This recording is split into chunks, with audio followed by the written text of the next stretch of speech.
Kun sagantaa raadiyoo daandii haqaati.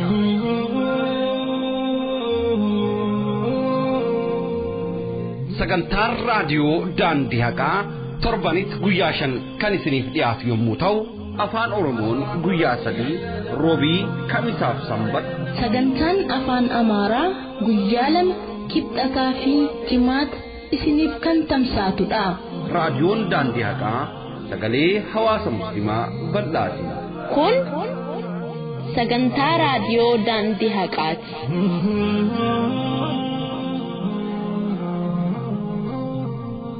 Kun tamsaasa sagantaa raadiyoo daandii haqaa 161 akka lakkoofsa Awurooppaa Febraarii 8 2016 akka lakkoofsa biyya keenyatti gurraandhala 10 2008 akka lakkoofsa hijiraatti jamaadul awwal 10 1437 sagantaa raadiyoo daandii haqaa guyyaa kamisaa isiniif tamsaatudha.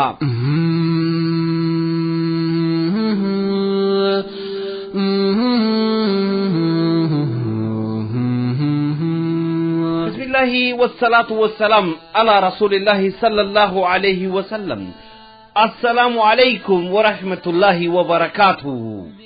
Akkam jirtu dhaggeeffattoota keenya kan raadiyoo daandii haqaa, nagaan keenya kan jaalalaa fi kan kabajaa bakka jirtanitti qilleensa qaxxaamurtee isinaan qaqqabdu akkam isiniin jenne harka fuuneerra. Nageenyi keessan badhaadha. Daadoo, babaaroo, nama sa'ii nagaa, diqqaa guddaa nagaa, ardaan keessan nagaya, qeen keessan nagaa, oolmaa bultiin teessan nagaa, afinaa, fayyaaleeyyii, nageenyi keessan qixxee, kan ilmi keessan isinirraa shahiide, kan karaa qabsoo kana irratti wareegame, rabbiin lubbuu isaa qobtuma jannata haa taasisu. Maatii hundaaf akkasumas jaalleewwan hundaaf rabbiin sabrii isiniif haa kennu jenna.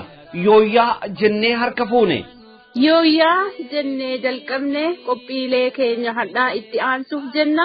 Jalqaba oduu oolmaa Oromiyaa hadhaa isinitti dhageessisne, ergasiin boodammoo gara qophii keenyatti aanutti dabarra. Qophiiwwan kennaa guyyaa har'aa keessatti qophii imala ilmi seenaa Sheek Nuur Huseen Sheek Ibrahim Giraanyi fi akkasumas keessummaa qabna. Keessummaan kennaa Ustaas Jamaal Hasan galmee obboleessa kennaa Amaana Saffaadhaan himatamanii waggaa 3dhaaf ji'a 6dhaaf mana hidhaa keessatti roorrifamaa eegi turan booda wiixata darbe kan bilisaa jedhamanii hiikamaniiru. Turtii bal'aa isaan wajjin taasifnee qabna. Walumaa galatti egaa dhaggeeffattoota keenya kabajamoo sagantaan keenya har'aa kana fakkaata. Qopheessinee kan isiniif dhiheessinu obboleessi kiyya Hamza Booranaati, anis Asli Oromiyaatti. Hamma xumura sagantaa keenyaatti nu waliin turaan affeerraa keenya garuma oduutti isin dabarsa.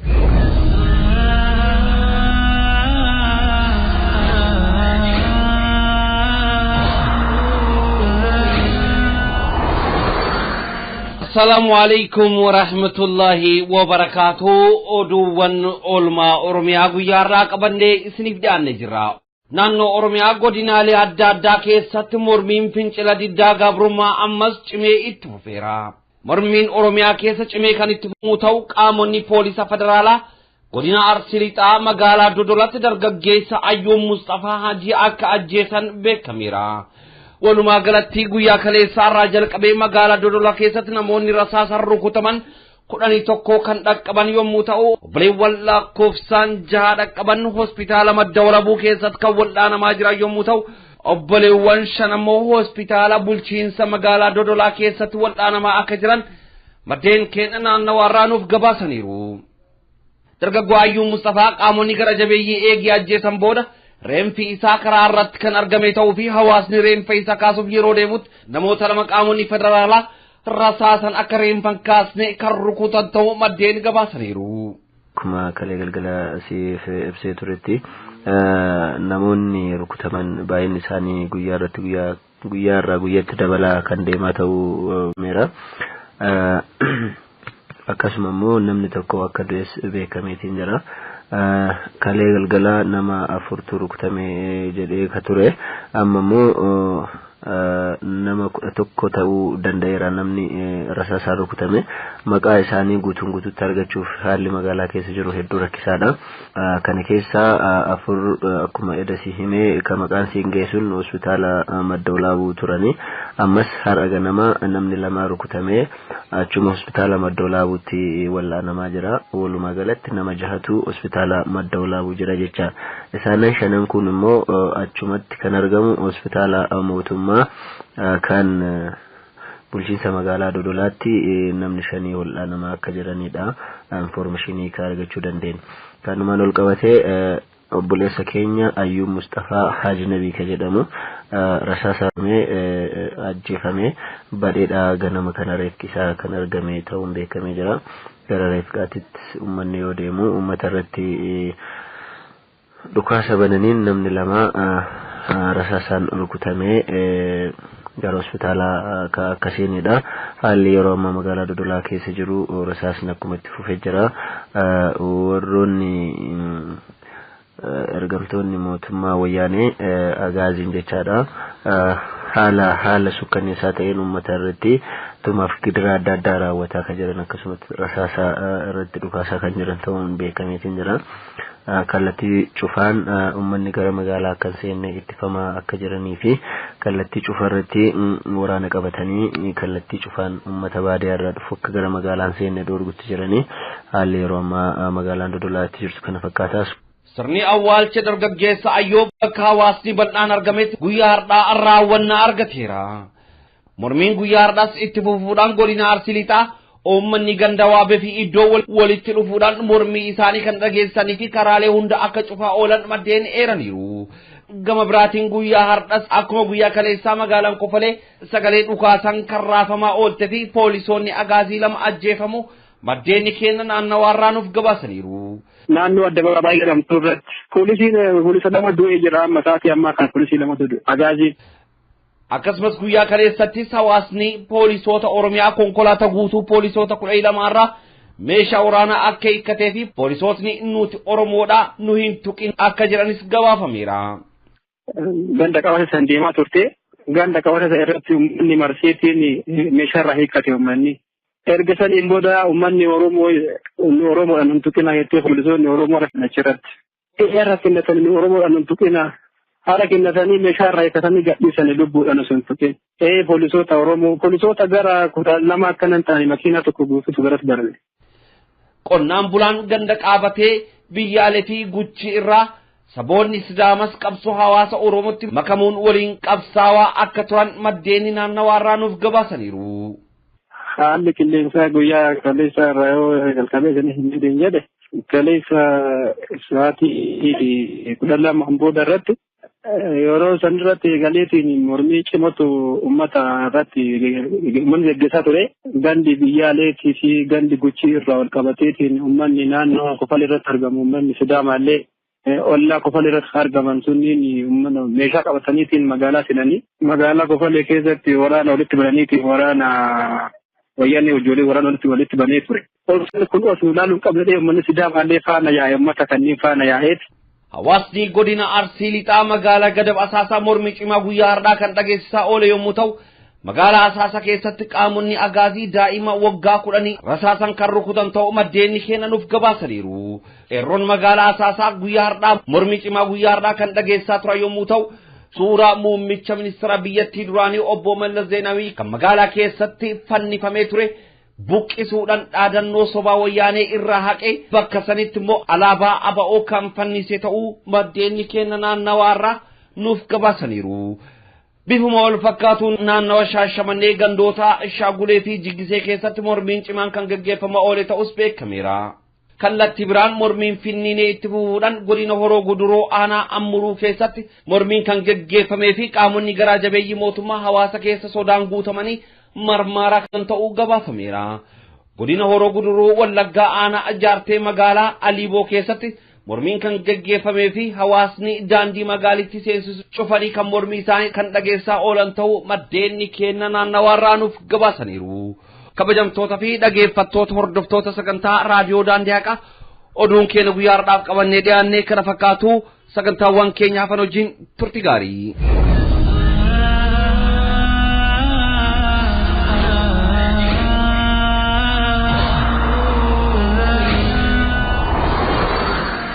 kabajamtootaaf dhageeffattoota hordoftoota keenya Oromiyaan akkas keessa ooltee bulaa jirti. Rabbiin ummata keenya irra nuuf haa aansu. Mootummaa abbaa irree ummata keenya roorrisaa jiran kan Rabbiin nurraa haa cabsu. Eeyyan dhageeffattootaaf hordoftoota keenya sagantaa oduu keenyatti aansee immoo mee walaloo duwwii obboleettiin teennaa asliin gurra sanbuuftee gama sagantaa keenyatti aanaa nutti dabarra.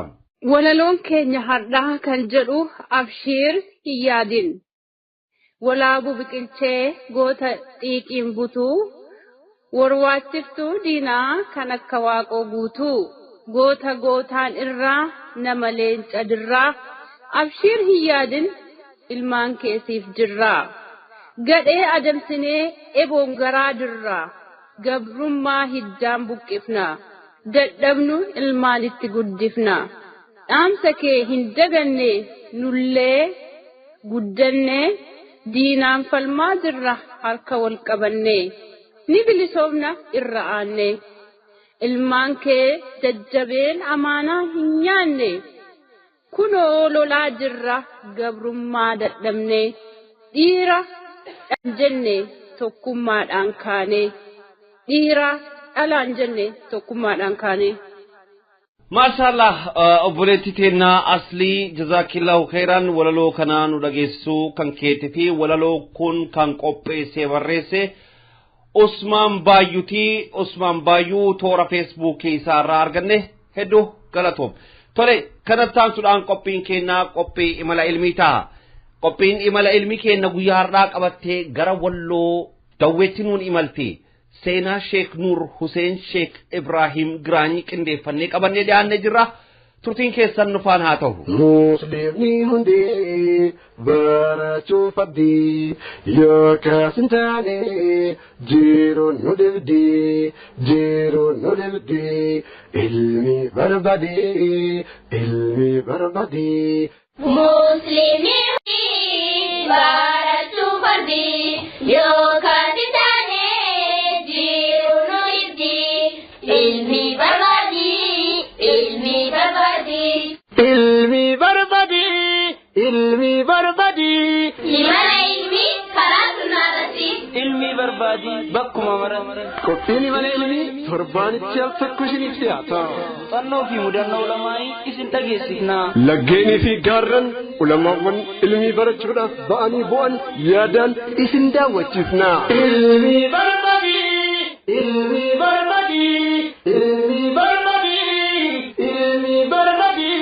Seenaa Sheek Nuur Huseen Sheek Ibrahim Giraanyi.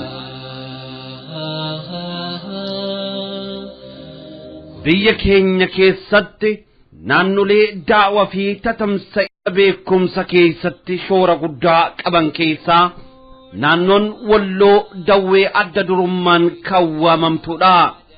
Hammamillee ta'uu naannoon burqaa ilmii taate kun tola isheen hawaasa muslimaaf oolte fi seenaa qabeettii taatus xiyyeeffannoo guddaa argachuu dhabdus hamma ammattis amaanaa diinii dhaqqabsuudhaaf osoo hin ifatin ulamaa'onni gurguddoon biyyattiin san horatteef hawaasnis ijibbaata jajjabaa taasisaa jira.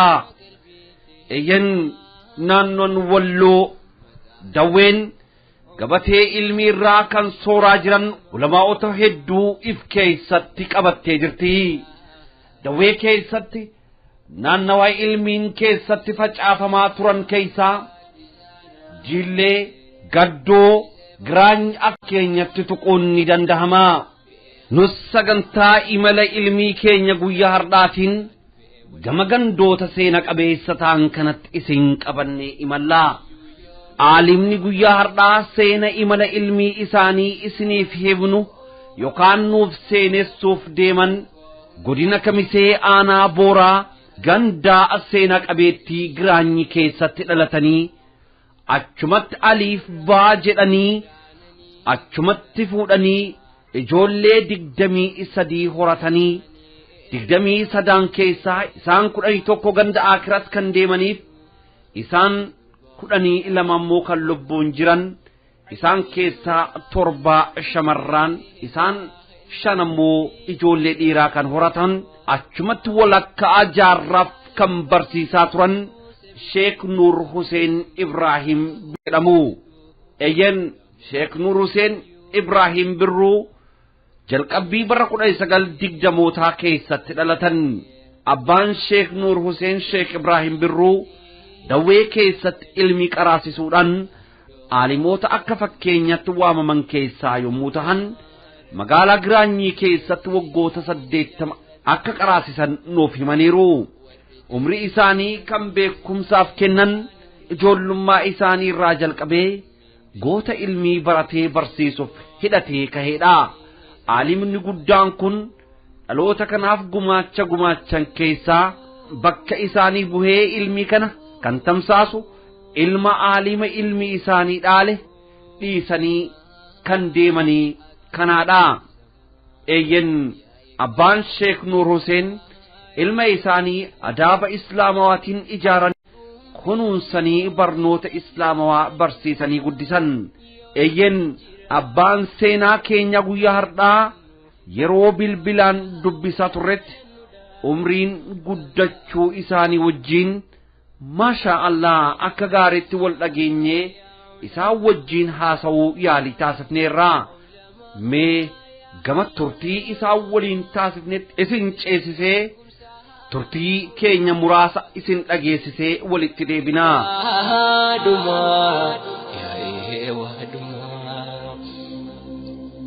عجائبا هذا كيسنا ثاني علماء خبج ربي ورهنا كان سجاتني علماء هذا بيختوان دينه عبد أوتارا سيختواني علماء دالتو بيات هيوت ديني إسان تتيشي قلمان نوغي بلا في دبو قرأوا فيه بدون فتني الله والصلاة والسلام على رسول الله صلى الله عليه وسلم كبجمتو تفدقي فتوتا هردفتو تكينا سقنتا كينا قبي إملا علمي كينا قيارنا كيستي سينا عاليما كينا تقوق أبني سنف دياتو فجرة عالمي كينا كن يرو أما كان ليسا قباجرو مي عالما كينا كان أما سلامة إسان غافنا أستاذ السلام عليكم ورحمة الله وبركاته. وعليكم السلام ورحمة الله وبركاته. بقى جراتن بقى فياتاتن ما شاء الله ربي عمري كيسن هاديرسو. ما شاء الله آمين. جزاكم الله خيرا مي أستاذنا بارك الله فيكم جزاكم الله خيرا مي مقا كيسن جلقبا مقا كيسن وصنو همتني مقا كيسني بقت تلالتني ترتن وصنو همتني. أنيقا مقام كانكم أبدان كينا أدرتني حاجة علي برو جلماني أنا حاجة حسين حاجة علي برو بلادان كنيا كدراني أبدا كنيا بيت أسمتي جلاني مكانتي دراني زري كنيا ذوري جابان تاني أريان بيران جلم إلى ولادة بيجي كنيا دويرا أريان جلاني جلمتي مكان كو أنمو حاجي نور حسين حاجي علي برو.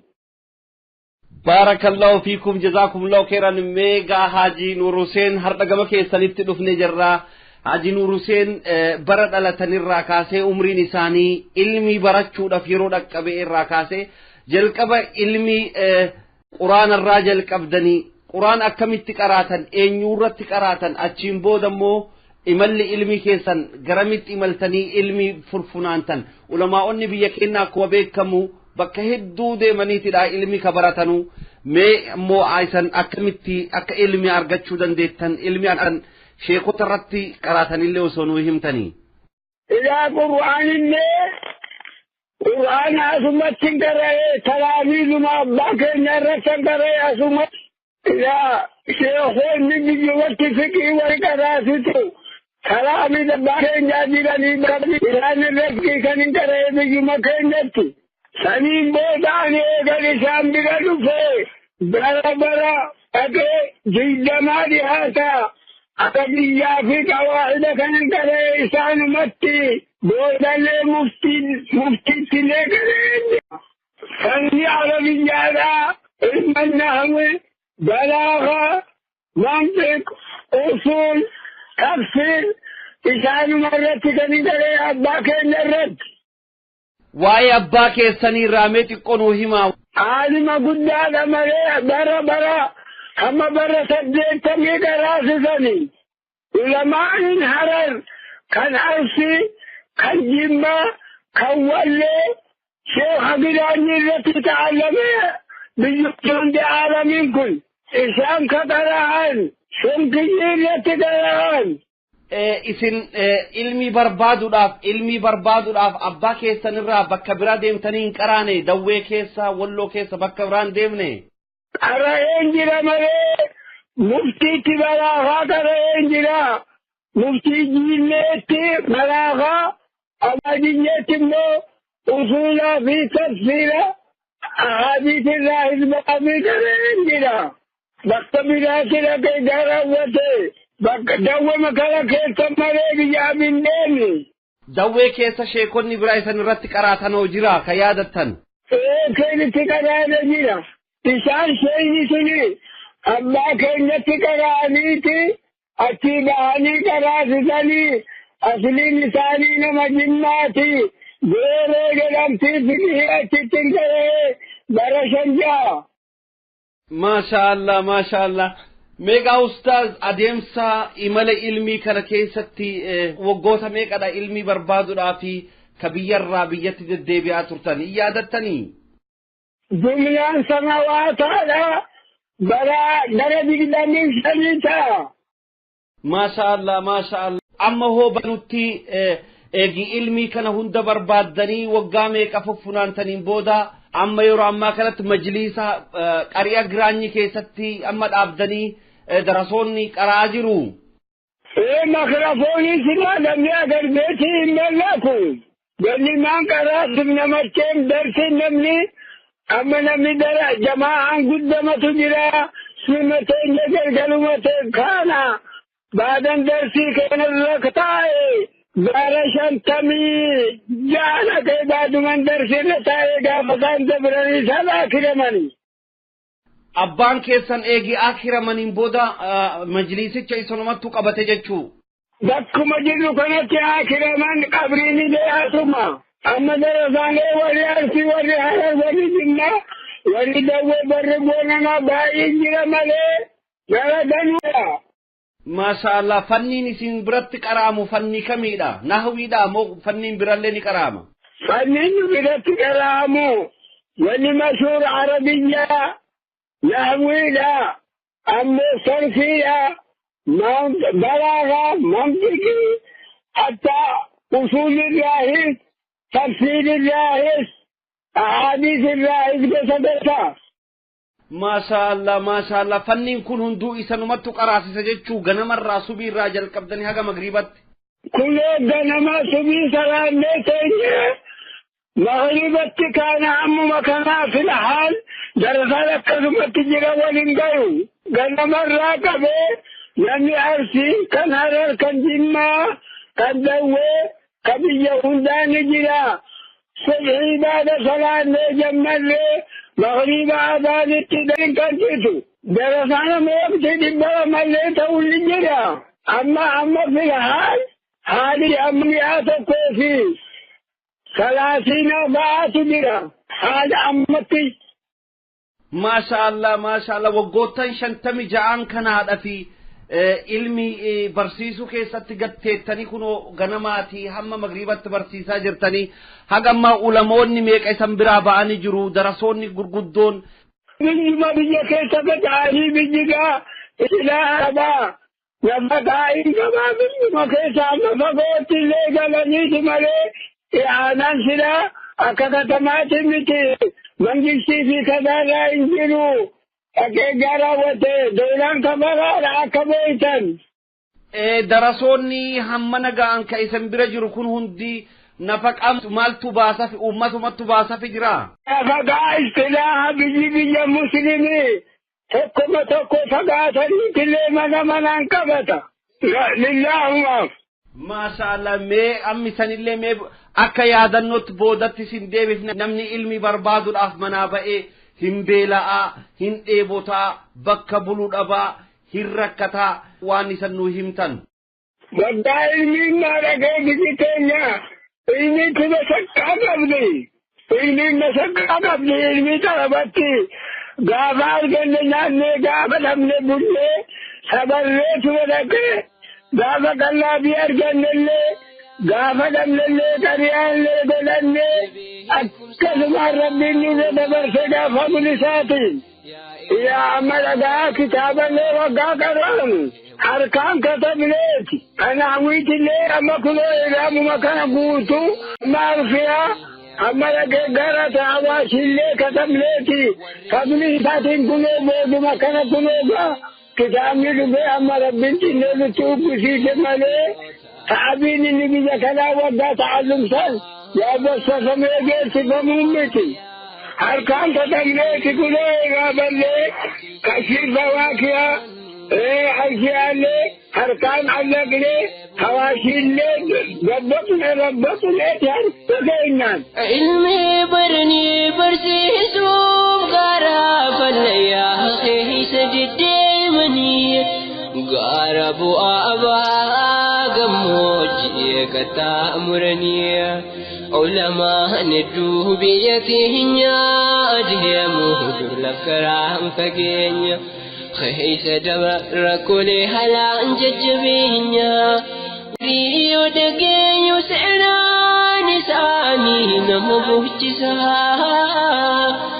لفتو تسنجيني دقيني وانقران مراسا وأنياتو دبير كتيلا في كتابكم مركجيسا سبحان الله يا ربي ulama otni keenya diini kan asiin nuuf baasuuf arsan isaan kafalan kan kana jedhamu miti kitaaba fannii qara'an hunda lahwaa irratti barreessuudhaan haffazanii ture kan qara'an eeyyen jaarraa kana keessatti darasoonni jireenya magaalaa baratan harkaan barreessanii qara'uu miti kitaabota barreeffamanii qophaa'an hammam isaanittuu qara'ee fiixaan baasaa ammas نفانا بها إسانا لفنان من أمه سلانك كنان وميه كتاب أسقه ولمانك ليسا وميك أوبسا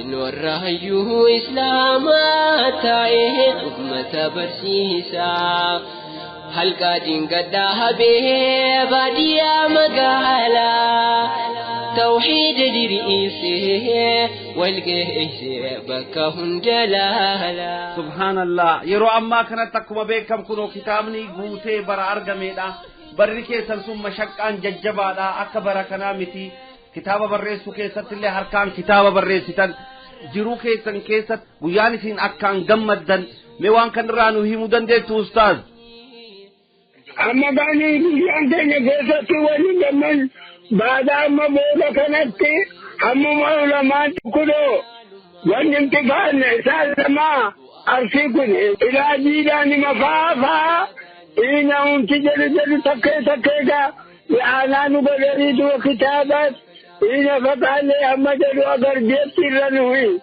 وهكذا ما انجلوا أكثت عوني ندراك تربين سبب قلي ما شاء الله ربين أمري كيسا نمالين وهذه رسول ربين عافية كيسان دجادا عافية سنها تاسس أما عمرين كيسان ميك أدك أبجر أستاذ أما عمرين سديتني أفوري ما شاء الله ميك أستاذ دالوني كنيني دالوتا هاروادا ور مقالة كيسا جرو ور بيا كيسا جرو ور بيا على جرو رفي ور علمي براتشا جرو رف درسوتا بيوتا هند كيسا عرسي جمع بالي بكون ديما براتا جران سنيد أف مالدا دامسي إرغان كيسا مالدا أما داني ونيدنو ملك خارجي تجيرو سلا بيجتني متناول مقابل جنة صحابة كان ما في نفسنا علمي جوات اتيافت جنة وإذا ما إن عوني دندهوس لله عوني نما قدوم تعلمي في سنين جلا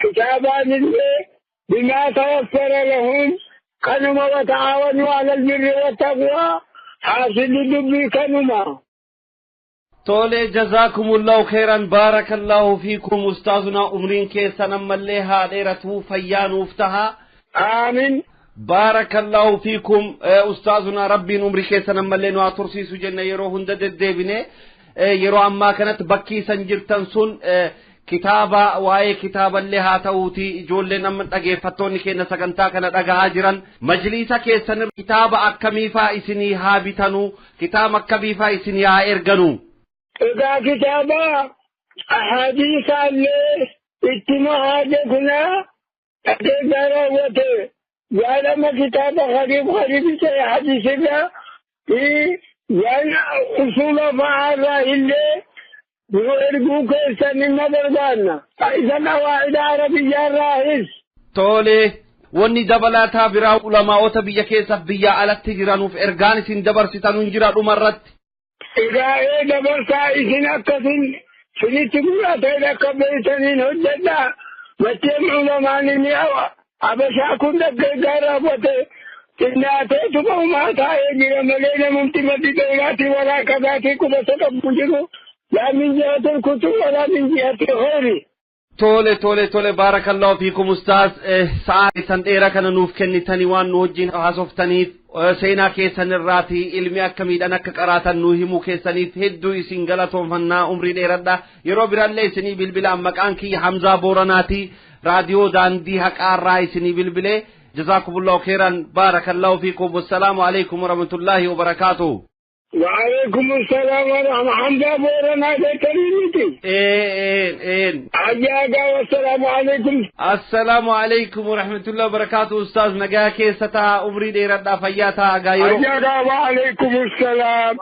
ورحمة الله وبركاته حفظكم الله وجزاكم الله خيرا آمين تقود وعين وقوتني أستاذ ما شاء الله سنين نقول أهل الرابطة وصل ختام الله وقدين جاي إذا أمد الله خالص المسلمات في البلاد آمين إن شاء الله نرجو من الله إن تجد رب الله لكي نخلصونا إذا جزاك بالله رب هذا السلام كتب بطل ملين بطل إنتني مستمني لذين جابنا تولي آمين السلام عليكم ورحمة الله وبركاته مع جماعتكم وعليكم السلام ورحمة الله وبركاته ربي تقول فيه سين جالتا فانا جالته وردتشي سميه مليكا نمني حتى متين كرتم من بشام بارخ ايس جرتو دعائي ساني افخلتو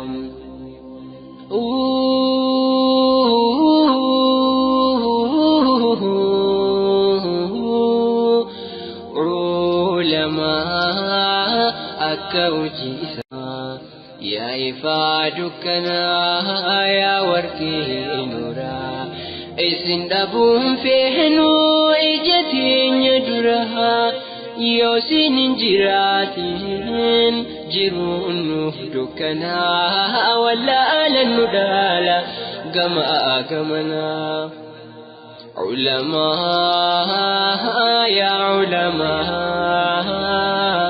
علماء يا حيونا ما مد بكم سحاب رقى بحره يا إواد ما kabajamtootaaf dhageeffattoota hordoftoota sagantaa raadiyoo daandii haqaa tasa kanatti fayyadamuudhaan osoo hin kaasin kan bira darbuu hin barbaanne hojii boonsaa hawaasa dawweetii dawween waggoota dheeraaf giddugala ilmii taatee kan itti fufteef kutannoo murannoo fi zaahidummaa aalimoota qofaan miti hawaasni dawwee hunduu ilmiif gumaacha guddaa taasisaniiru eeyyen ifii isaatiif quufee osoo hin nyaatin aalibal ilmii nyaachisaa ifii isaatiif daara osoo hin bahin aalibal ilmii uffisaa ulamaa'ota fi darasoota isaa hawaasa oliif gadi jedhee kaaddamuudha eeyyen yeroo akkas jennu ulamaa'onni fi darasootni dawwe keessa jiran rakkinnaaf dhiphina malee dabarsan akka jedhaa hin jirre ifaadha Eeyyen abbootiin qabeenyaa yeroo ammaa kanatti magaalota adda addaa keessatti argaman qabeenya isaanii eessatti akka sadaqachuu qaban zakaa isaanii eessatti akka kennachuu qaban kan walan nutti fakkaata. Ulamaa'ota diinii kana tursiisuudhaaf gad jedhanii hawaasa kanaadhaaf umrii isaanii guutuu kennan kana bikka isaan jiranitti qari'aa darasoota qara'an kana bira dhaabbachuudhaan wanta isaan barbaachisu hunda taasisuu irratti akka shoora keessan baatan ergaa keenyadha. Gama biraadhaan dhageeffattoonni keenya biyyoota alaa keessatti argamtan kan sagantaa kana hordofaa jirtan ulamaa'onni keenya kitaabotatti haajomuu kitaabota isaan haajoman kunoo isaanis dubbataniiru. Teessoo isaanii fudhattanii bakka isaanii nurraa fudhattanii wanta sanarraa eeggamu hunda ulamoota keenya cinaa hamma isaan lubbuun jiranitti bira dhaabbannee wanta isaan nu gaafatan akka taasifnu waamicha kennadha. Ulamaa'ota keenya diinii kanaadhaaf aarsaa guddaa kafalaa jiran ganama subii bahanii hamma magribatti darasoonni isaan irratti jijjiiramaa dadhabee fadhii osoo hin jedhin kan diinii barsiisaa jiran cinaa dhaabbannee isaan haa gammachiifnu. Kaatimaa isaanis rabbiin akka nuuf tolchuuf du'aa'ii keessaniidhaan hundumtuu keessan akka bira dhaabbattan waamicha kennadha. Adeemsi imala ilmii kun bu'aa bayii hedduu qaba. Rakkinna gadadoo hedduu qaba. Beelaaf dheebuu qaba. Eeyyen ulamaa'ota keenya lubbuun jiran rabbiin hojii isaanii irraa haa jaalatu. Rabbiin fayyaa isaanii qixxeenuuf haa taasisu. Umrii isaanii keessa barakaanuu haa kaahu. Ulamaa'ota keenya lubbuun hin jirre kan aarsaa guddaa akka falanii diinii kan dhaloota irraa dhalootatti dabarsan rabbiin rahmata ofii keessa isaan haa kaawwatu. Amiin. يا رحماني النودي صدرك ثاني خندو جعلا فيكم ساهمي ورهن جراح يا ربي أمري نوف ديريسي خنين جري جنة خنكي نوف كوبتشيسي ربي خياتي نوف تيسي علمائي خينيا بكهم تتي خاباك بابا هاديها جرنيوتي ولا ليها أبد فيهن تهور نفقدي قدا علماء هيو ولا ليها أبد فيهن تهور نفقدي قدا علماء هيو دكناك ولا لما نراساكي Egaa dhaggeeffattoota keenya kabajamoo Sheek Nuur Hussein Sheek Ibrahim Giraany Rabbiin ammas umrii isaanii nuuf haa tursiisu jecha isaan waggaa 56 qaraasisa asiin nu gahanii jiranii isaan irraa waan fudhanne kana nullee karaatti gatuu hin qabnu nutis isaan hordofne haaluma isaan ilmi isaanii kana nuuf dabarsanitti Rabbiin nama akka isaanii bakka nuuf haa buusu jennee Rabbiin kadhanna. Egaa kabajamtoota dhaggeeffattoota keenya tibba kana waan sukkanneessaa tokko gara mana murtiirraa arginee jirra. Baay'een keessanis akka argitan abdii qabaa. Waa'ee kanarratti ati hoo maal jetta Hamza? Haqiqatan waggoottan 3 ji'a 6 dura miilota salamaanidhaan tarkaanfataa mana hidhaa keessa seene. Manneen hidhaa mootummaa kana keessatti hiraarsaaf reebichi guddaan irratti geggeeffame. Obboleewwan keenya galmee Amaan Asaffaa jalatti himatamee innis mana murtiitti deddeebi'a. Mana hidhaa Maakalaawii keessatti roorroo guddattu irratti geggeeffame. Eenyudha inni kun? Yeroo ammaa kanatti mana murtii ennaa deddeebi'u obboleessi tokko dugda isaa irratti baatee mana murtiitti isa dhiyeessaa ture. Egaa inni kun erga akkas ta'ee kan roorriseetiin nama fayya qabeessa fayyaa guutuudhaan mana hidhaatti geessee tumee caccabsee qaam dhabeessa godhe kana ufumaa baadhatanii tumaan mana murtiitti geessuu qaban malee akkamitti namni nagaa isa baadhatee isa geessuu danda'e sunis ana akka ajaa'ibaa wayiitti na dinqee jira.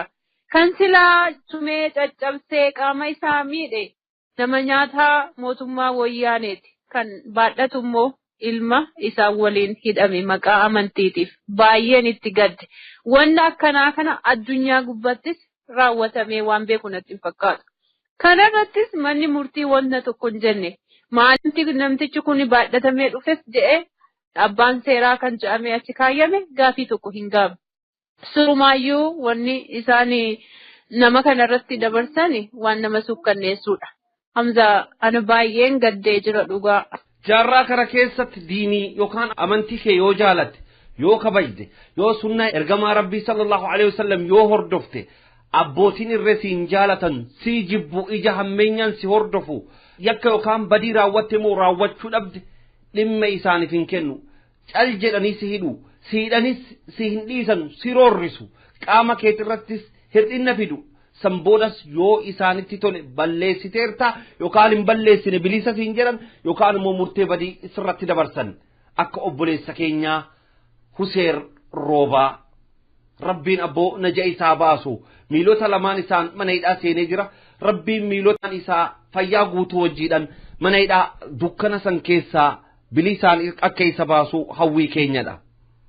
Obboleessi keenya kun akka nama kamiitu miilota lamaan isaatiin socho'aa bu'aa fi bahii jireenyaa mo'achuuf kan carraaqii fi diinii yookaan amantii isaa kan jaallatu ture. Eeyyen amantii isaaf quuqamuun isaa akka yakkatti ilaalame harka roorristootattis kufe mana hidhaa maakelaawii keessatti akka bofatti reebanii akka dhaabbachuuf tarkaanfachuu hin dandeenyetti miila isaa paralaayiz yookaan naafa taasisan. Maaliif gaaffii jedhu kan hin qabne bineeyyiin wayyaanee kun isa gahuu didee shororkeessummaan himannaa irratti banan manni murtii kaangaarroos miidhama qaama isaa gubbatti dhaqqabe usuu ilaalanu akkamitti akkas taha jedhanii hin gaafanne inumaa yakkatte jechuun murtee badii irratti dabarsaniiru.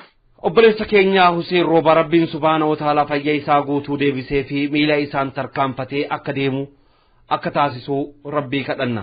Hidhanii ajjeesanii qaama sirraa hir'isanis kan hin gammanne abbootiin irree waraabeyyii kana Rabbiin nurraa buqqisee akka kaasu Rabbi keenya kadhanna. Egaa qophiitti aanutti usuu isin dabarsin dura nashiidaa takkas jidduutti isin affeerraa nu wajjin tura. Ilaahi suma dandayaani ni beektati dibdee nu jirtu keessaani hidiin wal'aani tana nasriidhaani. Ilaahi suma dandayaani ni beektati dibdee nu jirtu keessaani hidiin wal'aani tana nasriidhaani. مقاقدين ترسوا هند يا ربي بسم الله جاءت تناقضي مراداني نغرغاني دبي أتينا تيسكان دبن عيبي إبليس جني في سين الراقبي يا ربي دين الرتر بغن دابي وهند مؤمن توتا ولي قلبي قدمنا قما حبشي عربي وقد النزر عندما يا ربي درما ديني ناچو دے موفان قبي يا ربي زوما دندياني في دين والآني سنسري داني الحمد لله رب العالمين يا ربي القني يا سفارسنا هند رجاج زين مغندين كنا ديني تكو قدو خغما غمنا الصلاة والسلام على نبينا علي إذا صحابة التانسنا إيقا صحابة ثم التابعين مسلم توتا كلي شوف مؤمنا يا ربي الآن ثم فارفماني في دين والآني سنسري داني إيقا لنخيتي يا ربي فارفما ناتي قلن خيو بمميد ما واهن ترخنو خن تسلام ما يا ربي سيف ملك قد جنونا ما دوري في الرسول سما قبر ما أرنو تنباق نجر أترانما والله خجيبا متي خندقما مسلم نوان بران قبر تكما رب ما ساملي قلقلا قنما خنقان هما أرن جيراني في دين والآني تنسري داني إلهي سما دندياني نبيت لدبدي نجرت خيساني في دين والآني تنسري داني. Egaa dhaggeeffattoota keenya keenya hammammaarraa barnoota guddaa akka argattan abdii qabna. Kanatti aansuudhaan immoo sagantaa ajaa'ibaa takka obboleessa keenya gooticha kamisee irraa mana hidhaa ture tibba kana bilisaan bahe kan galmee Amaana Saffaa jalatti himatame obboleessa keenya Jamaal Hasan wajjin ustaaza keenya jechuudha. Jamaal Hasan wajjin obboleessi keenya Hamza Boorana turtii dansaa taasisee jira.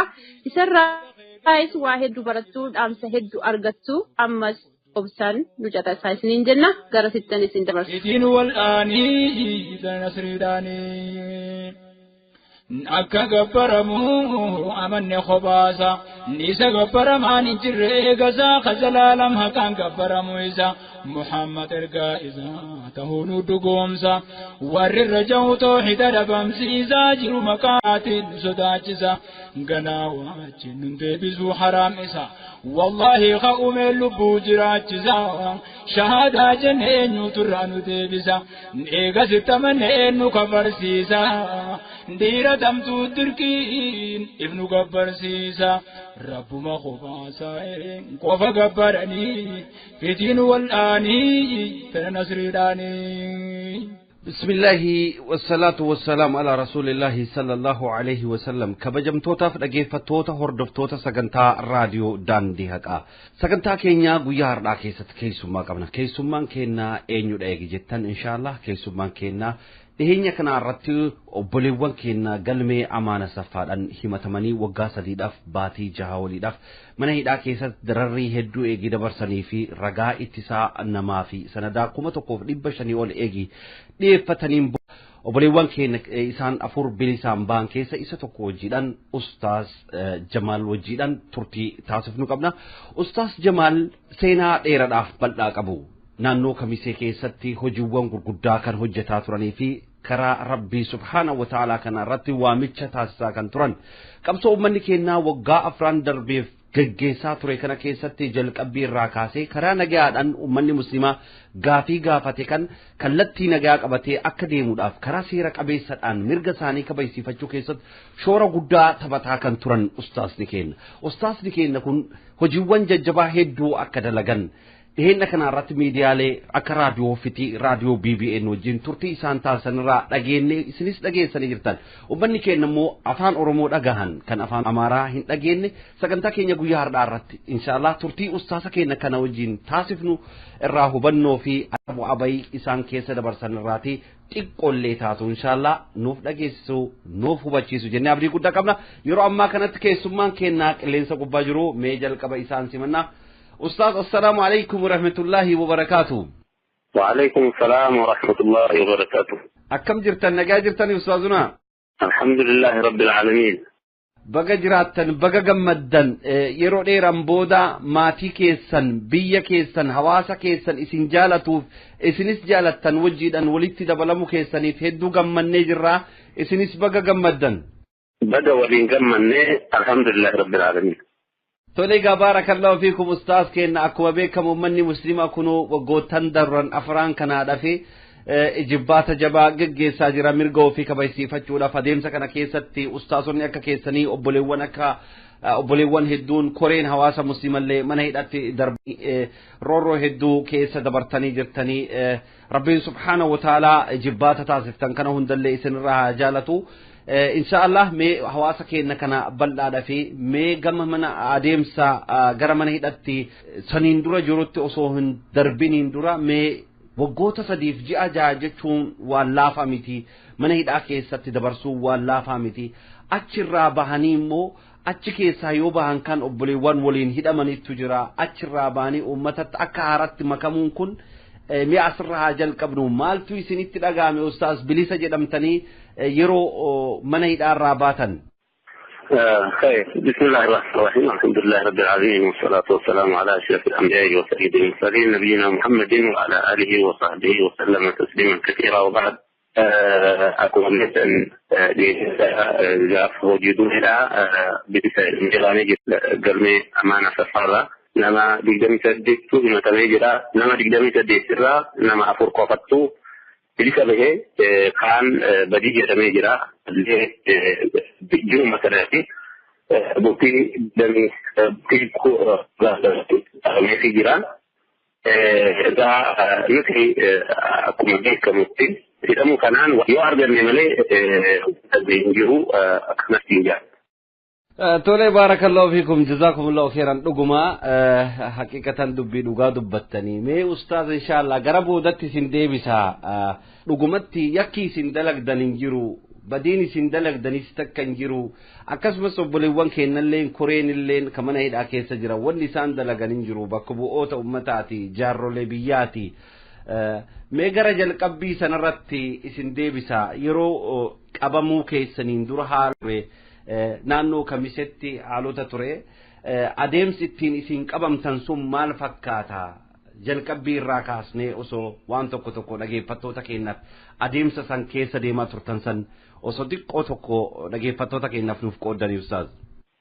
Khayr inshallah jalqabaa irratti miti ani akka kiyyatti akka Jamaalitti jechuudha ka hidhamuu eegalee har'aa miti gaafa rabbiin hamma beekumsa kee rabbiin nabiisisee daawaa jalqabee bara 91 jalqabee dabranii na hidhanii baatii 6 baatii 3 akkasitti hidhameen bahaa waggaallee hidhamee beekaa kanaan dura haa ta'u saniin booddee gara biyya arabaa deemee ture waggaa 7 achi taa'ee gara Suudiitti deemee achi taa'een dhufe amma waggaan dhufu wannoon kun gaafiin kun ka'ee jira gaafiin kun akka ta'e ani kan hin bare mootummaarraa hin bare akkan dhufeenyi saniin duratti waan na beekaniif wajjin hojjedhu amma yeroon bishaan miti yoon wajjin hojjechuu baatte immoo gara biyya turteetti deebi'uu dandeessaa mootummaan illee si gargaaraa somta'uu baannaan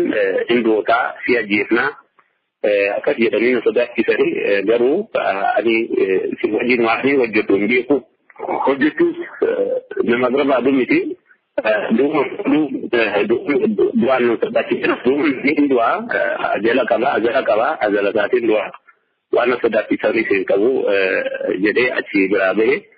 Hayyeega ustaazuna dhugumatti eegi biyya alaa turtanii deebitanii ummanni qabsoo akka haarawaadhaan karaa nagayaadhaan gaafachuu jalqabee ture isin immoo saniin dura osoo biyyaa hin bahin illee yeroolee adda addaatti mana hidhatte akka hidhamaa turtanidha kan nu ibsitanii wanni isin hidhamtaniif illee immoo karaa nagayaadhaan adeemsuma nagayaadhaan ummata keessan barsiisuu karaa diinii irrattidha akka ta'edha nulleen ka hubannu mee kanaan dura osoo qabsoon ummata islaamaa kunillee osoo hin jalqabiniin dura akka magaalaa Kamisee keessatti illee yeroo hedduu hidhamtanii ture maaliif yeroo san duraan maaliidhaaf osoo san biyyaan bahin dur yeroo hedduu akka deddeebitanii mana hidhatti hidhamaa turtan nu ibsitanii ture sababni maalidha sababni isin hidhanuuf maalidha maali yakkitan jedhaniiti. Naam sababni isaa yeroo sanitti illee majlisni jira daawaa hin goona ruqsaa majlisaa yookaan immoo eeyyama majlisaa osoo qabaatiin daawaa gochuun hin danda'amu jechaadhaani keessaahuu majlisni waggaa bismillah jennee mislaama keessatti dhaabbanne inni adaraa seeraa dhaabadhu jedhee fi achuma majlisuma keessaa nu fuusisee gara manneetaatti nu darban akkas ture dubbiin.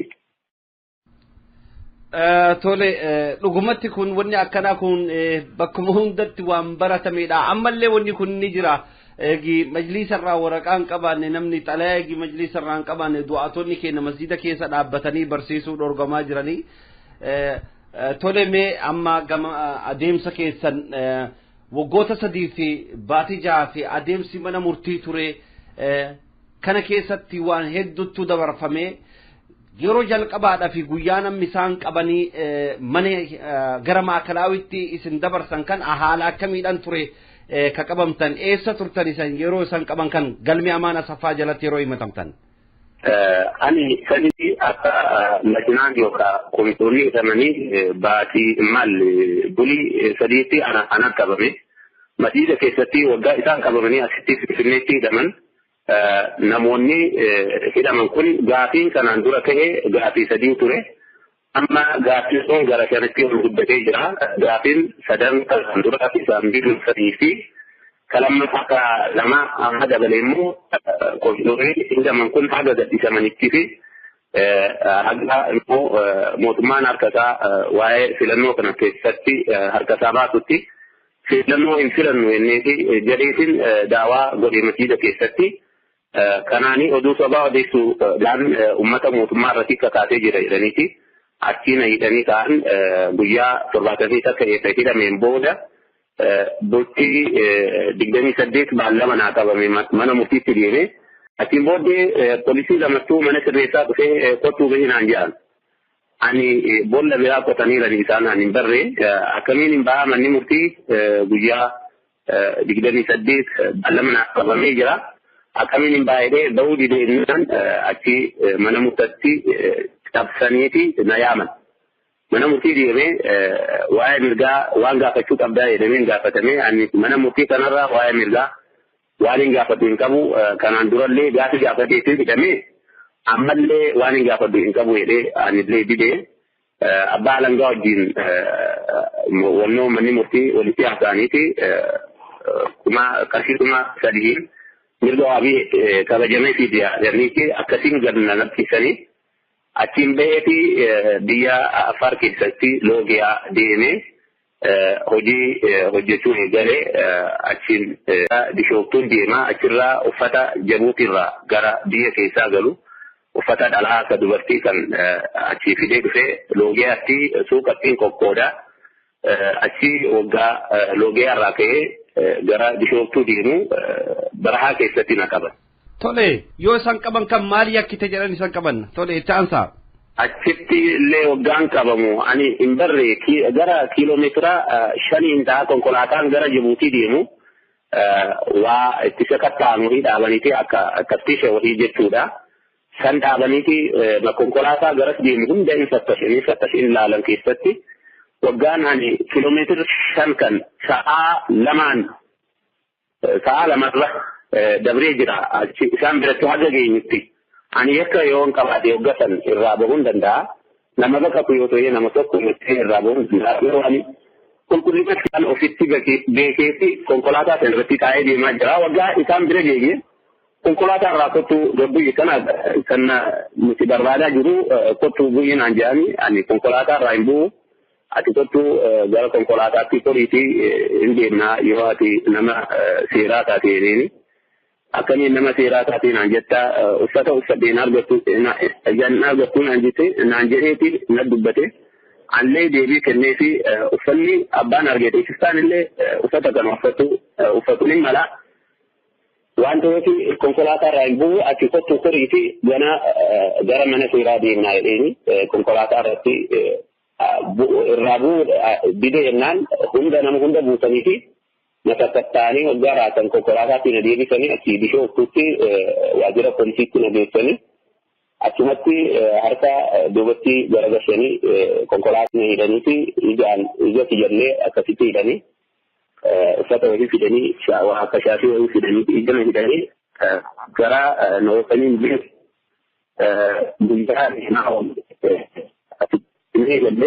finfinnee galleellee alin jeenne xiqqoo Inqorraati shakkiin beekee malee finfinnee akka ta'e illee jeelli ture hagga baatii lafa dabruutti finfinnee ta'ee bakka hin jiru beeku gara mana murtiitti illee waggaan adeeman fuula naa goggatanii akkasiin na qabanii deemanii achillee na deebisanii booddee finfinnee jiraachuu kiyyataniin baree mana murtiirraa hin bare kana fakkaata.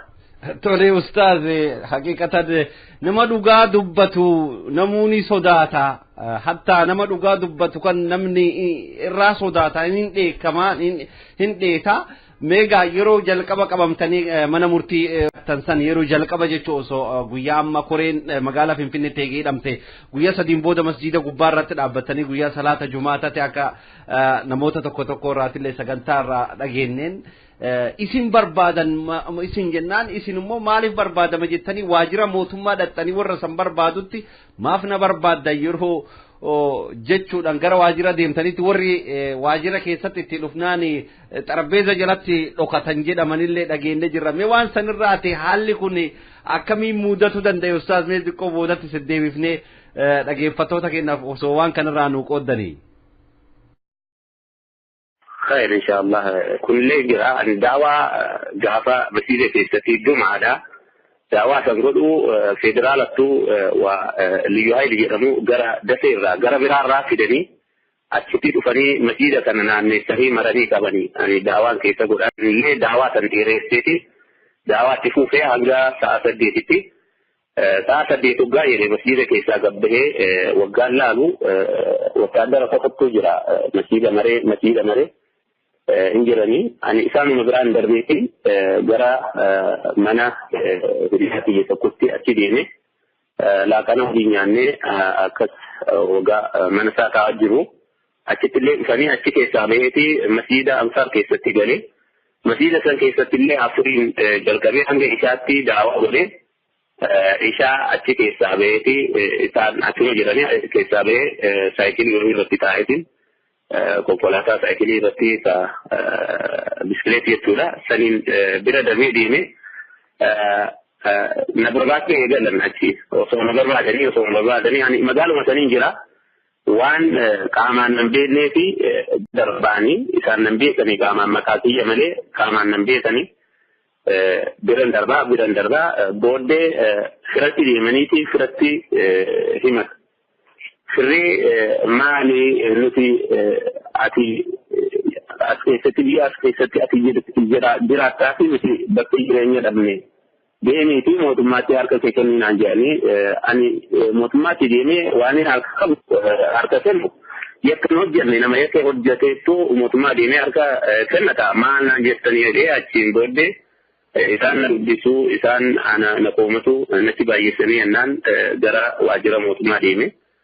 Achi waggaan deemu waajjira keessatti ta'anii waa'ee uummata yaasoo hojjetanii bara namoota 7 hojii waggaa isaan ani balbala xiqqoo rukkuteeti seenaan jedhan waggaan seenuu haa hojjaa jedhanii kunoo kanatu dhufeedhaniiti gara xarambeezaa jalatti kun soofaa itti ta'anii kaasanii ofirratti ta'aniiti akkasiin federaala bulbala ta'ee isa darbee tokko jira isattuu qawweedhaan natti fiigee natti dhufe kana kan nurraa qabeedhaniini kilaas fuudheeti garaa fi jalatti qabee harka eeggadalaa himaa jee. Maal harkaa qabdan meeshaa waraanaa harkaa qabdan isa yeroo sanitti yeroo isaan amma gara teessoo jalatti akkana baqatan san. Kamisa uffadhee jira waa tokko hin qabu. Waa tokko. Akkasumatti maquma keessanii sodaatan malee wanni isin gochiisin raawwattanillee jiru boombiin isin harkaa qabdan ulellee harkaan qabdan qamisuma adiin dhuftan maalidha kun maalirraa hubattan waan kanarraa isin maaltu isinitti dhagahame maal jettaniin yeroo sanitti. Ani waan natti dhagahame tokko jira rabbiin subhaanahu wa ta'ala. ألقينا في قلوبهم الرعب يلا وآية وقاه الرادبة لأنتم أشد رهبة في صدورهم من الله يلا القرآن كيستي بكيدوتي وآية كان عنده بدا رب الرح إسان برتي صداك سادا وانجد سني ياديتي قرآن ربي كان عنك برمسا كيستي تفسير عن قضاء بيكو واكين أكبروا نقول إماليه وعن برا وعن نسل أجامين جرو Subhanallah.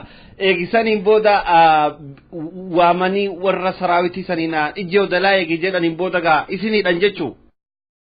Harka duuba deebisanii na hidhaniiti ani warra magaalaati garuu warra magaalaa keessatti taa'u. Waajirri poolisiidha waajira 2 jira magaalaa kamisee keessatti tokko ka baadiyyaatti tokko magaalaa qabama warra magaalaatti hidhamu. Gara warra baadiyyaatti hidhamu sanittiin hoofanii. Halkan federaalatti dabarsanii na kennuudhaaf achitti uleen na rukkutuu barbaadanii fi achitti na geessisan. Achitti waajjira san keessatti taa'ee jira. Poolisa tokkotu dhufe warra beekurraa gadda taa'ee alatu isattu naa dhaabbate. Halkan keessatti dhufanii balbala bananii kottu gahee yoo sin jedhan akka hin baane hangan ani lubbuun tiyya guututti sin fudhachuu hin danda'anii garuu atillee na gargaari akka hin baane yoo bahi sin jedhan naan jee. Akkuma naan jee saniin sa'a 8tti dhufanii isa wajjin wal maruu eegalan isaan baniinuu kan nama kanaa jedhanii inni immoo ani kennu ani seeran kabachiisa ani eegaa jira namni kun seeraan gaafatama namni kun yoo waa ta'e anatu gaafatama akkasitti jedhee falmee akkasiin na biraa deebi'an. subii kan barii sanitti subii jechuudha. Poolisiin na qoratu dhufeetti na qorate. Masiida keessatti akka taafeettaan aan jedhe. Masiida keessatti aan yakkan taafni daawaan godhe. Yakki ka'ee jira kan jedhamu yoo waa badee malee akkuma kanaan yakki ka'ee jira kan jedhamu wanni badeen jiru maali akka maaliin kaasee jedhee akkasiin dibee haasa'u kanumaan gara mana sirreessaatti na oofan. Tole ustaaz inshallah wanta kanaan booda ture nu himtanii jirtanii amma gara naannoo loogiyaa afarraa tachiisiin qabanii eegi gara magaalaa Finfinnee isiniin fidaniin booda mana murtii isin dhaabanii saniin booda gara mana hidhaa maakalaawittiidha keessan dabarsan hamma himannaan isin irratti banamutti turtiin mana hidhaa maakalaawii akkam ture ustaaz? Subhanallah mana hidhaa maakalaawii sijin hiya haqiqatan مكان الظلم ونمي بكا تكتب مكيساهو بكا أكتا يجرم كل تكو وهي كان ليه من نهر الكسار شيء خير أنا سابيريا جرم كيستي سابيريا جرم سابيريا كاستموغا فمي بايجي قرى منستي جلال بيحانة تجرى بيحان تجرى كيستي تيجي mana dukkanaa jirti mana saddeet kan jedhamtu achitti nagashe achitti bareesse suisa barii saditti waa'ee majlisaa mootummaan amantii keessatti gareelaa jettee amantaayyuu akkamii mee kanarra waan ati beektu nuti hin taane mootummaan galee jira. Manni mootummaan amantii kana keessatti jira. Akkaashni jiraatee amantaan jira. Kun jecha mootummaan Itoophiyaadha waa'ee kana uummata musliima irratti dirqamaan irra fedhuu fi soso'uu jira. Akkasitti hafe kasaniin boodee qorannoon jijjiiramee fi waan biraa waan ani hin beekne waan namoota ani hin argine takka kalaqamuu isaanii irraan barre. Araboota suuraa natti fidanii nama akkanaa beektaa naan jedhan namoota akkanaa hin beeku. Ani ofii biyya alaan jiraadha amman dhufe kana waggaan jedhuun hin didanii kana beektaa meeshaa waraanaallee qabdaa maal qabdaa naan jedhanii kilaasheessa keessee naan jedhe qorannoo kilaashni keessee naan jedhe. Akka naan jedhan kilaashee jeen maalitti kan qabdu naan jennaan taankiin jeen kilaash maalitti godha. Taankii qabaa jedheen. Akkamitti taankii qaba jettanii nu taasisan? Inni waa ani hin qabne waggaa na gaafate isaaf deebii naa kaa'eeti taankii malee ani kilaash maalitti godha. Kilaash jechuun anaaf fooksiidhaan jeen. Hayyee? Eessatti keessee naan jee. Eessatti keessee waggaa naan jee lafatti awwaalee jenna taankii jedheen. Taankiitti lafatti awwaate nuti taphachuuf moo maal jedhee akka. Akkasiin dureegaa miidhaganii qoodanii tolan harka bitaa achi mana murtii deemnee harki kiyya kun xiqqoo miidhagee jira hin dheeratee jira gogaatti qabe malee wanni biraa waan isa qabee hin jiru gad dheeratee jira harki kiyya achitti mana murtiitti waggaa daanyaadhaaf hime akkana naruu kutaa jiran waan ani irraan deemnee na gaafatanii kana godhee jira jedhinaan jedhanii jedhee achitti waggaan hime mana dukkanaa na kaa'anii jedhanii jedhee waggaan hime ani namni isa irra kutee jiru namtichi hin sobaa jedhee mana murtiitti akkasitti haasa'e akkamiin sobaa naan jettaa harki isaa akkuma miidhamee jira ijaan arguun jira jetteen isinillee waggaa akkas jetteen. Yoo gurguddaa irratti bu'ee kufeeraate malee nuti rukunee jedhee akkasiin qabni. Baallama guyyaa meeqaa barbaadda waggaa jedhanii immoo guyyaa 28 jedhe. Manni murtii guyyaa 28 tokkoofii kanneen jennaan harka cimsee naa fiddee saniin booddee immoo reeffa isaa naa fiddaa. Kanaan haala guyyaa 28 siin kennu jetteeni bulii 10 bulii 5 akkanaanii baatii 4 fide. Haqiqatan dubbiin mana hidhaa maakalaawii kun kallattii adda addaadhaan namoonni seenanii bahan bakka roorroo jajjaba biyyattii sana keessatti bakki badaaf bakki fokkataan ka ilmi namaa kabaja itti dhabu bakka saniidha qorannoon geggeeffamu isin keessa dabartanii argitan koreen keennalle keessa darbanii argan obboleewwan bakka san dhandhamanii argan hundu subhanallah bakka akka nama gaddisiisuu fi ilmi namaa akka ilma namatti hin kabajamne ta'uu arginee irraa yeroo hedduu haasa'amu dhageenya baatiiwwan afran kana hunda akkamitti wajjin dhaabbatanii dabarsitan ustaaz subhanallah waa'ee akkaataa qorannoo sunirraati osoo xiqquma tokko itti nu dabaltanii akkaataan qorannoo dhugaatii yoo dubbanne maaqalaa jechuun akka uummata keenya sodaachisu akkana jalaan taaneef xiqqoo irraa sodaachuu jira malee jahiim addunyaa yookaan immoo jahiim addawlaa yoo jedhame ittiin moggaafame waa ittiin baay'atu maqaan akkanaa jechuudha. Namni namummaan isaa akka itti ajjeefamu bakka sanitti namni lubbuun isaa dabartu namni du'u jira. Ani achi ta'ee namni du'ee jira maaqalaa keessatti jechuudha. Rukuttaan namni du'ee jira. Rukutanii garuu alhamdulillahi rabbil alamin waan mu'mina ta'anii fi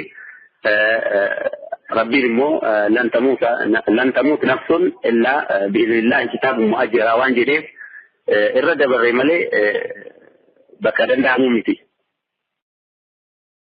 حقيقة واني مو أرغتي أستاذ ريبتشا أولي كان أرلي نما دكبو إسن اللي تلتاني جرتان فكينا يسيرو كميسي تلتانيتي warrooti bulchiinsitoonni magaala kamisee ka jireenna keessan oolmaa bultii teessan wanta keessa beekanuu wanni isaan isiniin jechaa turan mootummaa irratti soba gaggeesse yookaan ammoo himannaa akkasiiti malee himannaa nama gara Finfinnee yeroo dhuftan shoror keessadha akkasumas waan akkana jechuu kan yeroo dhageessan maaltu isinitti dhagaame isa waan hin beekne haaraa wajjiidhan fakkeenyaaf suura uummata arabaas waan adda namoota isin hin beekne fidanii osan argisiisan maaltu isinitti dhagaame mana waan namni raava waan haa ta'u na fakkaate illee waa'ee kiyyaalatti fakkaate poolisiin yoon sittime achitti yoo gaadheemne namni kun magaalaa kamisee keessatti bakka wattaaddaratti leenjisu dhaabee meeshaa waraanaa biitee uummataaf qoqqoodee keeti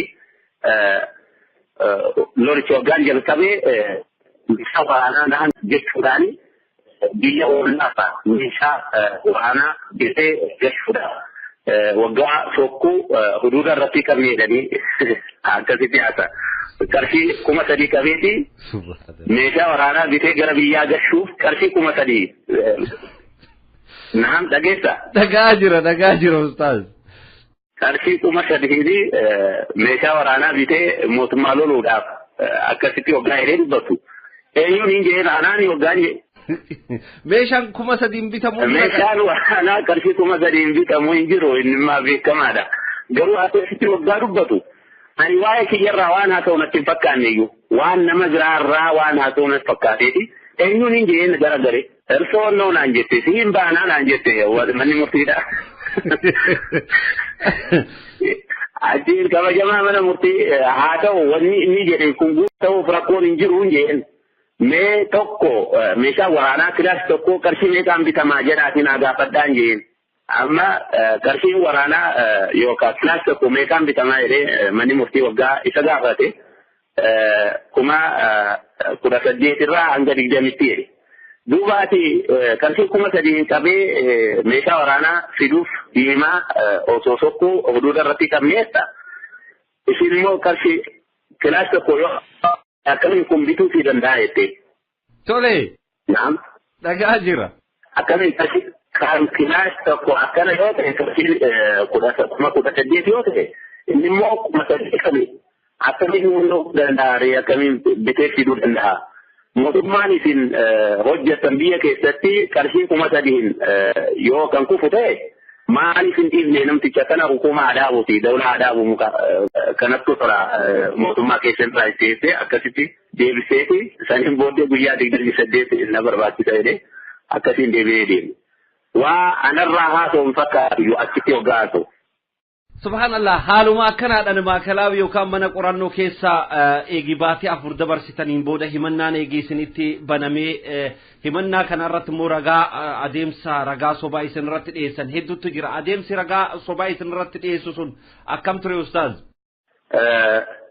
kanisitti immoo isaan qoratanii kaanitti booddee maal jedhan nuti sin barbaannuti nama gurguddaa waan qabneefi jiru isaan irratti ragaa nu taataanaan jedhan yoo ragaa ta'uu baatte amas kudhan sitti nuti naanaa jedhan waan hin barreen nama irratti jecha falmeefi sababaa sadii shembilee yeessawaa takkaallee keessatti jedhamu kan jedhamu kaafee dubbate kahaasee kan jedhamu sanillee reebicha kan wajjin waan hin haaseen ta'u asirratti yoo ragaa ta'uu baatte sihiinaa jedhanii waanuma sihiinaa jedhanii saniif hin hidhan malee waan natti argataniif hin jiru wanni argatanii jiru anarratti fi namoota kaan irratti illee wanni argame waa tokko hin jiru soba odeessan subhanallah adeemsa kana hunda keessa dhumarratti bilisa jedhamtaniitidha waggaa 3 fi baatii 6 booda kan hiikamtanii mee manni hidhaa keessaa obboleewwan waliin turtan obboleewwan waliin beeknatti walitti isin fidanii galmee amaana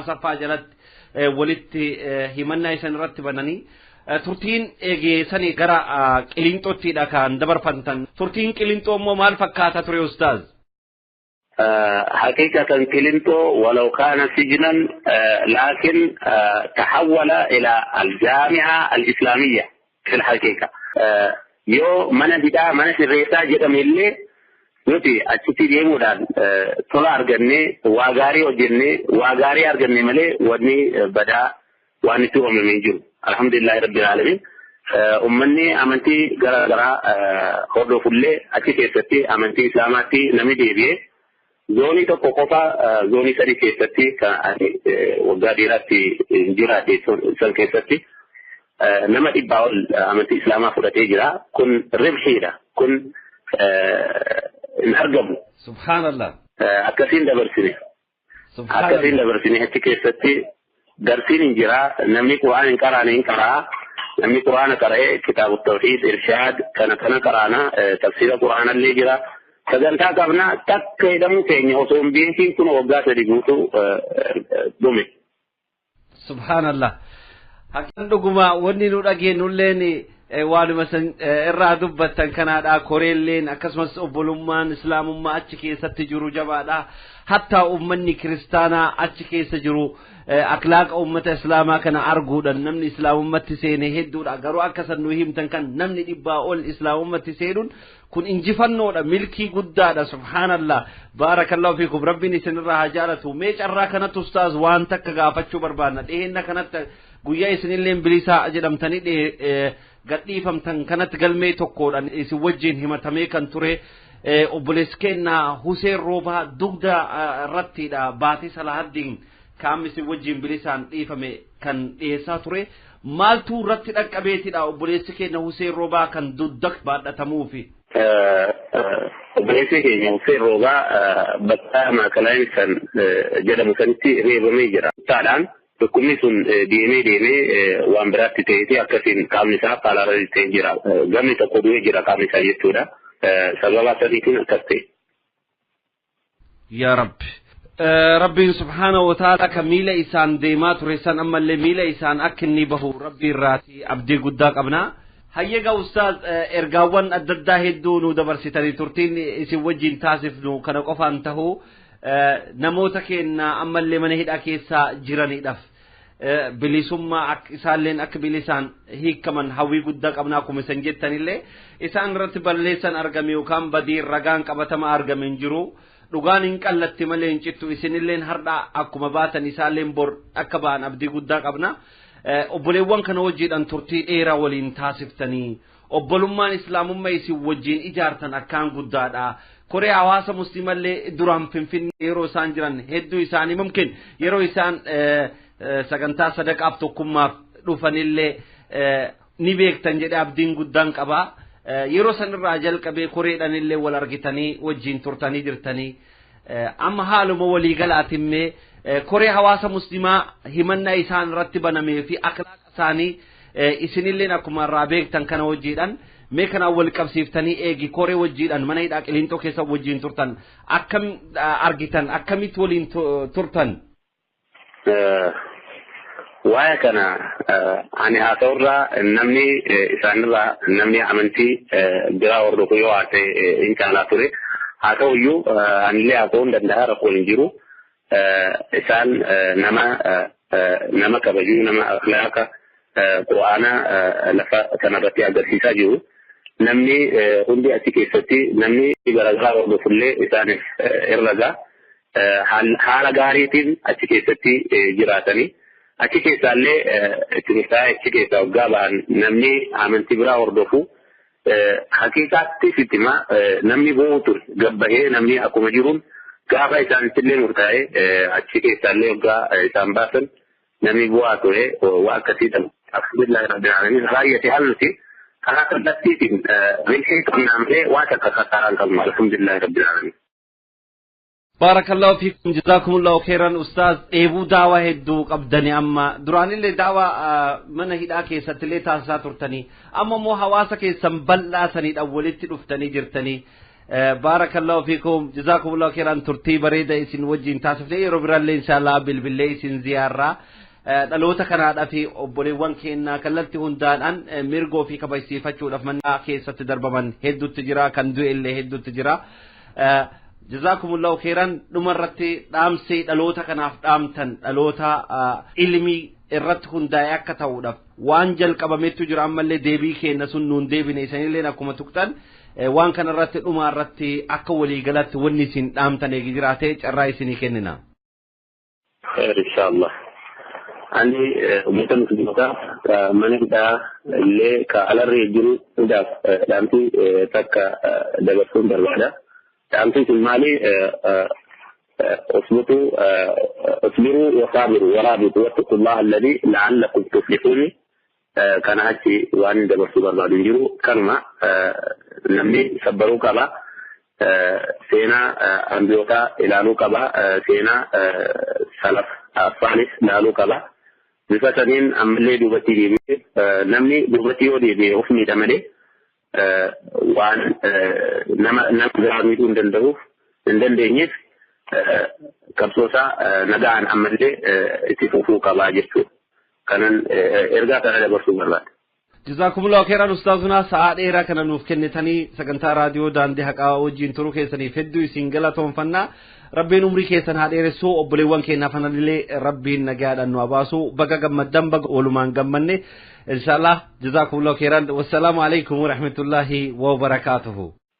وعليكم السلام ورحمة الله وبركاته. أميرتنا هندا يا جنة إلهي خدنان تكمانو خنة غفر كوتيفو واجبو أرغنة بومين كنة تولي خديني نوكينة الله أكبر الله أكبر الله أكبر الله أكبر الله أكبر كبسونا جياتي نكفنين سنة الله أكبر كوام جيسنة كديجا جيسنة الله أكبر مرجع كنا جافن مرجع نمان سربينة الله أكبر الله أكبر الله أكبر الله أكبر كبجم توتاف أجيب فتوت هردفتوت سجنتا راديو داندياكا قبين كنا قويا كميسا توكو لما جني جل قبل كنو كما